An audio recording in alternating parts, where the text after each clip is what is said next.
Welcome back to Old School Sports and another Out of the Park baseball tutorial video. This one on when is the right time to promote a minor league prospect. And this is something that I've gotten asked about frequently over the years. Most recently, Rob Irvine Jr. Commenting on our long play Out of the Park baseball series with the Colorado Rockies asked some questions in the comments to that video, and it got me thinking it might be a good time to do a slightly deeper dive on the subject for those who are interested. If you find these kind of tutorial videos helpful, would love it if you leave a comment, subscribe to the channel, give us a thumbs up as far as your interest in the video. And if you want to dive deep into the world of OOTP, we've got a number of long plays, including our recent series that we started about a week ago in Out of the Park Baseball 26 with the Colorado Rockies. Definitely hope that there are little nuggets that are helpful to Out of the Park baseball players in every one of these episodes, but certainly probably not as efficient in terms of sharing what I'm thinking as far as playing the game as these tutorial videos are. But regardless, whatever brought you here today, happy to have you on board, and hope that you find this discussion useful. And when thinking about promoting a prospect, we'll take a look at the top two prospects we have in this relatively new game that we've started with the Colorado Rockies. First is pitcher Jamie Arnold, who's ranked as the number 18 prospect in all of baseball. He's a player that we picked 4th overall in the 2025 draft, so less than a year ago. Unfortunately, when we look at his potential, it's definitely not as high as we thought it would be when we brought him on board. We only had high accuracy at the time of the draft with a different scout than the one we have today. But he seemed to think that the overall potential as well as the movement potential of Arnold's pitches was materially higher than our scout thinks those things are today. But he still is a very highly regarded prospect. As I noted, a guy who was picked 4th overall, viewed as the number 18 prospect in baseball. Even look at his ratings today, and he could probably be a serviceable 5th starter in the major leagues. If he improves a bit more, he's probably a respectable 4th starter. If he reaches his full potential, I think he's a good number 3 starter with above average stuff, above average control, and a 4-pitch arsenal to go with good stamina. And there's always a chance that he could end up being more than that if we get lucky with his development. Now, Arnold is also a different profile than I typically play with. I generally try to shy away from prospects with low work ethic and low leadership in particular, but felt he was the best option available with the 4th pick to us that had a decent ceiling at the time, although it's probably not as high as we thought it was 10.5 months ago. And I also want to kind of continue exploring in OOTP 26 whether I should be more willing to bring on players with some less than perfect personality traits, given that I do tend to invest a lot of money into my coaching staff, a lot of money into player development as well. The hope is that we may be able to do better with some of these guys with poor personalities than other teams. So that's the high-level view of what we're dealing with here, a definite blue-chip prospect in terms of our meager farm system here with the Rockies. So Jamie Arnold made it from A-ball to high A-ball in the limited amount of time we had with him after the draft last year. And he started out this season at high A-ball, where he's 3-3 with a 3.47 ERA. So statistically, and this is the first thing that I'm going to look at, he seems to be handling the level pretty well. He has given up 8 home runs, which is certainly not ideal for 49 1/3 innings pitched. His fit minus is a bit high at 111, but ultimately he has been above a replacement level player. He's not dominating here in high A ball, but he has certainly been a solid performer. So from that perspective, it's not a slam dunk that I promote him, but there's certainly nothing that I'm seeing in the statistics that makes me think there's no way that I should consider promoting him. After looking at the statistics, the next thing that I'm going to look at is his ratings relative to the level that he's at right now. He's in the Northwest League, and when we look at his ratings, his stuff, his control are both kind of in line with where they should be here. Movement a little lower. He's got a couple of above average pitches and an average cutter, and his fourth pitch, his changeup, is a little bit below average for the league right now, but still fine. He is definitely competent at this level, and we are seeing that in his performance. Now, after kind of seeing that he's overall a 60 of 80 at this level, definitely able to handle this level well, we'll bump it up to the potential league that we'd be promoting him to, the Eastern League, with our Hartford team. And you can see he looks like he's right on target there with a 50 overall rating.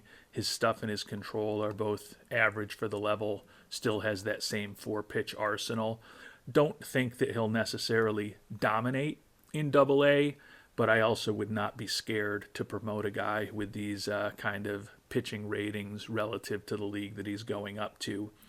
And he is also, as I mentioned, a guy who had a very strong college background, pitching big-time college baseball at Florida State, a very highly regarded prospect. We picked him at 4th.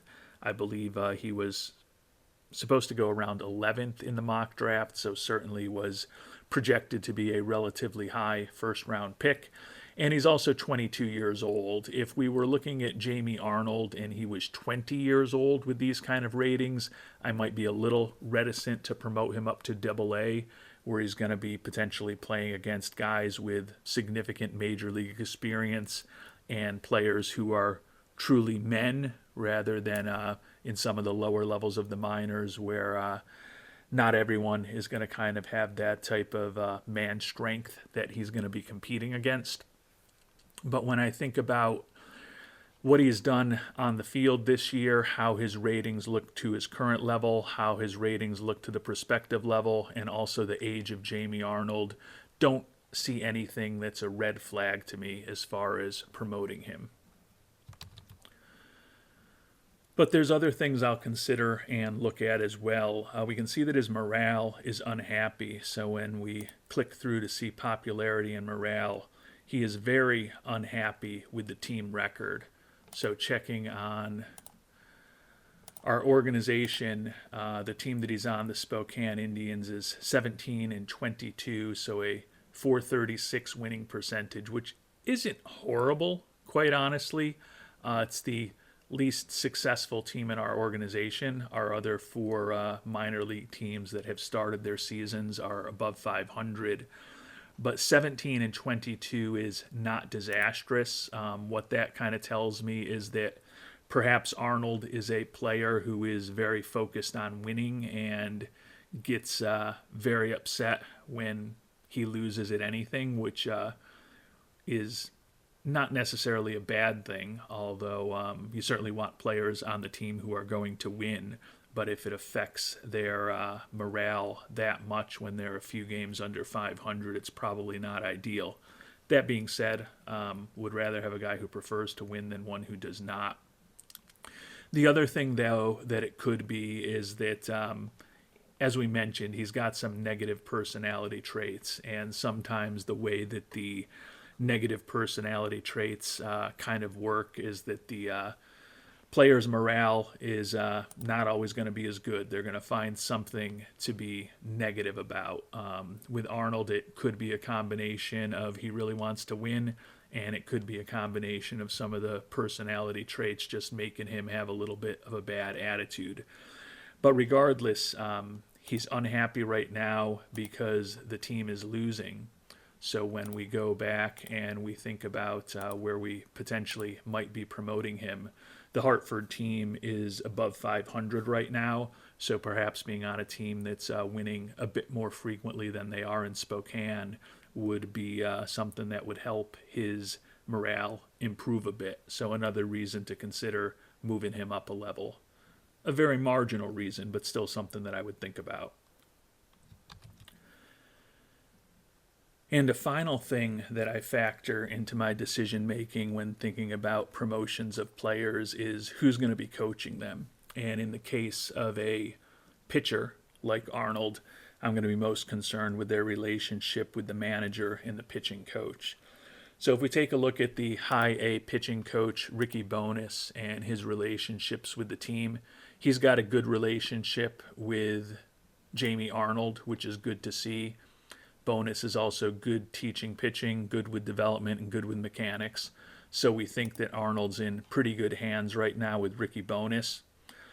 Taking a look at the manager at that level, Darwin Barney, and only an average relationship with Mr. Arnold, and he is similar to Bones, good with development and good with mechanics. So not a perfect situation as far as the development for Arnold, but certainly no red flags in terms of the relationships and the skills of the key coaches. If we think about promoting him up to the next level, though, we also want to take a look at what we think we're going to be getting with those coaches in terms of the relationship with Arnold. So the pitching coach, Josh Conway, is excellent at teaching pitching, good with development and good with mechanics. So on the margins, potentially maybe a step up from what we're dealing with Bones. And he also is expected to have an excellent relationship with Jamie Arnold. So on the margin, I'd expect a little bit better development driven by the pitching coach with the better relationship and the fact that Conway is excellent at teaching pitching compared to Ricky Bones, who's only good at teaching pitching and only has a good relationship with him. These things are all on the margins. It's just a matter of kind of maximizing your dice rolls or your virtual dice rolls as much as possible. But all things being equal, I think he's in slightly better hands with the AA pitching coach than he is with the high A pitching coach, which is another potential reason to move Arnold up. Looking at the manager, Jose Mascara, outstanding with development and good with mechanics. So his ratings are also slightly higher than the manager at the high A level. The relationship only average here, though, so that's not particularly exciting, but it's not a red flag either because the relationship with Darwin Barney was also average, and he's good with development and good with mechanics. So in this situation on a very marginal level, I think Arnold could do a little better with the coaches who are in AA. So to me, that's one additional reason to consider promoting him right now. So when we put the whole package for Jamie Arnold together, he's performing fine in high A. He's more than capable in terms of what our scout thinks of handling the AA level. He's 22 years old, don't have any fear at all about putting a player like that into AA. There's reason to think that pitching him and playing him with a more successful team may help improve his morale. And as we just talked about on the margins, you could argue that we may get a little more in terms of the development out of him with the coaching staff that we have in AA rather than AAA, rather than high A, sorry. So because of that, this is a guy who I am willing to promote up to AA Hartford. Generally, I look at this stuff once a month. Typically on the first of the month, we get the email with the player development update. You can see a lot of bad news here at the top of this particular email, but usually the game stops on the first of the month for me, go through the player development update, and then I use it as an opportunity to review some of the top prospects in the organization and decide whether or not to promote them. And in this case, kind of outlined the process that I went through with Arnold that led me to the decision I think he can handle the AA level, and we're going to keep the top prospect in our organization moving forward. When we look at the second most highly regarded prospect in our organization, Charlie Condon, it's a little bit of a different story. Number 47 prospect in baseball out of the University of Georgia, so another guy with a very good background. He has been fine this year in Double-A, hitting .267 with 6 homers and 14 ribbies and 101 at-bats. 108 WRC plus, so he's been an above-average offensive player, but certainly not imposing. And he's barely above replacement level, although to be fair, we've played him a fair amount at third base, just trying to get him to be able to handle that position if he needed to in a pinch. But the statistics for him at third, with a well below average defensive efficiency and below average zone rating, certainly aren't optimal, which admittedly does hurt his WAR. So in a base case, when he's playing a corner outfield spot or first base where he's much more equipped, would think that his WAR would be higher, but he certainly hasn't been crushing it in Double-A thus far. He looks like he's certainly capable of holding this level, though, close to 50 overall in terms of his rating at this level in the Eastern League. Contact and eye kind of average, above average power, below average home run power. If we think about promoting him up to the Pacific Coast League, however, there's reason to think that he might struggle. Average power there, but we think right now that his eye, his gap power, and his contact are all below average. 40 overall rating at that level. If he was hitting .320 in Double-A right now, might be more inclined to promote him, but the statistics say it's maybe a coin flip as to whether he's ready. But he certainly hasn't been dominant. And then when we look at his ratings relative to that level, it seems like even though he's 23 years old at this point, he still could use a little more seasoning, as he might struggle at the AAA level at this point in his career. Other than Condon being very unhappy with his performance and having high standards, nothing stands out as far as morale. And even with his unhappiness with his performance, morale is still normal overall. So not really anything to think about too deeply there as far as whether or not his morale would influence a promotion. And last but not least, we'll take a look at the coaches. Unless there's something that really jumps off the page here, I don't think I would be inclined to promote Condon quite yet.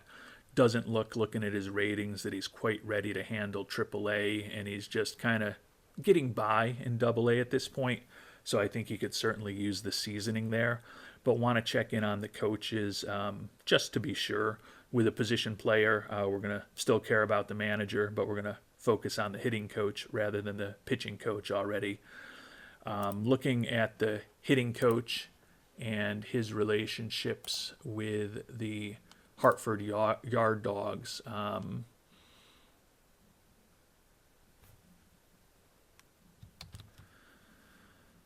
We actually can't see Condon right now because if you remember and you looked very clearly, you would have noted that he is banged up right now, day to day, with a strained ab, and he is, I believe, on the injured list.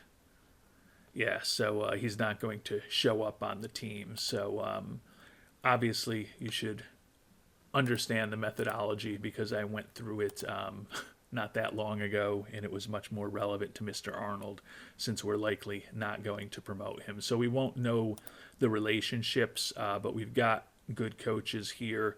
The hitting coach in Double-A, excellent teaching hitting, good with development, and outstanding with mechanics.